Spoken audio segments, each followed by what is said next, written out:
বাংলাদেশে যত দরবার শরীফ আছে আমরা আজকে সবাইকে আহ্বান করতে চাচ্ছি যে সবাই ভিন্ন ভিন্নভাবে বিভিন্ন জায়গায় না গিয়ে সবাই একত্রিতভাবে সবাই এক জায়গায় জোট হওয়া দরকার।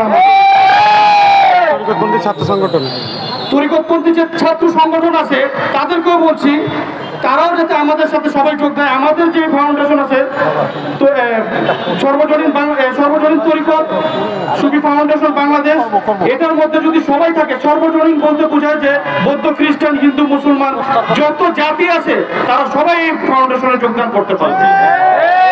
আমাদের বাংলাদেশের মধ্যে যত ওলি আউলিয়া ভক্ত আছে প্রায় 10 কোটিরও উপরে ওলি আউলিয়া ভক্ত আছে। আপনারা কি জানেন? তাহলে উনারাই সংখ্যা গরিষ্ঠ লোক আমাদের এই 10 কোটি ভক্তদের সামনে কোনো কি টিকতে পারবে? আমাদের 10 কোটি ভক্তের সামনে কখনো তারা টিকতে পারবে না। আজকে আমাদের ওলি আউলিয়াগণ যাদেরকে মুসলমান বলে দাবি করে, তারা দাবি করে মুসলমান, অথচ তাদেরকে মুসলমান বানিয়েছে এই ওলি আউলিয়াগণ। যারা মুসলমান বলার দাবি করাইছে তাদেরকে দিয়ে তারাই আজকে আমাদের এই ওলি আউলিয়াদের মাজারকে ধ্বংস করতে চাচ্ছে।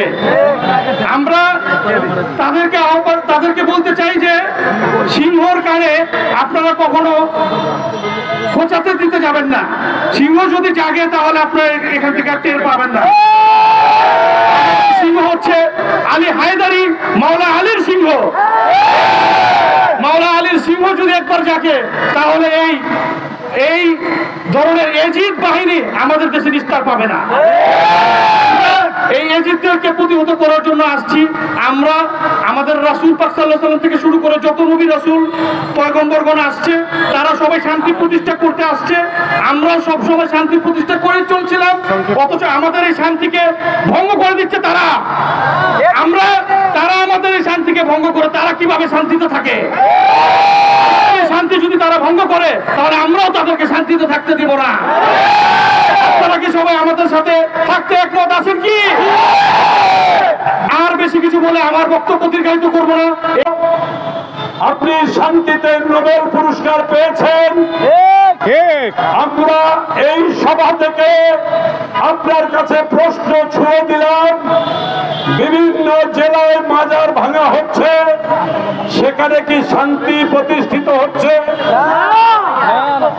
মানুষের শরীরে ভক্ত আশেকাদের রক্তে আগুন জ্বলছে।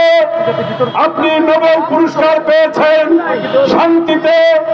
আমি বলতে চাই আজকে রাতের মধ্যে আপনি একটি প্রেস নোট ঘোষণা করেন এই মাজার শরীফগুলি কেন ভাঙা হচ্ছে। মাজার শরীফ যেন আর না ভাঙা হয়, মাজার শরীফে যেন শান্তি বর্ষিত হয়।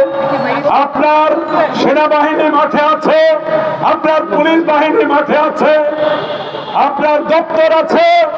আপনি যদি একটি কথা বলেন তাহলে সারা বাংলাদেশে শান্তি বিরাজ করবে। মাজার শরীফ থেকে দুর্বৃত্তদের মাজার ভাঙা থেকে আপনি বিরত করতে পারেন। আরেকটি কথা বলেই শেষ করব। ফোরাত নদীর পরে ইসলাম 2 ভাগে ভাগ হয়ে গেছে। একটি হুসাইন ইসলাম, যে ইসলামকে আমরা বিশ্বাস করি, আরেকটি হচ্ছে এজিদি ইসলাম। তাদের মাজার নাই, এজিদের মাজার নাই। হযরত আলীর মাজার আছে, হুসাইনের মাজার আছে, আল্লাহর নবীর মাজার আছে, ওলিয়া আউলিয়াদের মাজার আছে। শেষ করব বক্তব্য দিয়ে শেষ করব। সেটা হচ্ছে আমরা নামাজ পড়ি, এজিদের আস্তানায় নামাজ পড়ে। আমরা হুসাইনি মুসলমান, আমরা আল্লাহ রাসূলকে বিশ্বাস করি, আমরা সেইভাবে থাকতে চাই, আমরা শান্তিতে থাকতে চাই। আমি প্রধান উপদেষ্টার প্রতি আবার আহ্বান করে শেষ করব। আজকেই আপনি আপনার মতবাদ ঘোষণা করেন, আপনি শান্তিতে নোবেল পুরস্কার পেয়ে সকল মাজারে শান্তি বিরাজ হয় এরকম একটি পরিস্থিতি সৃষ্টি করেন। সালাম, আসসালামু আলাইকুম।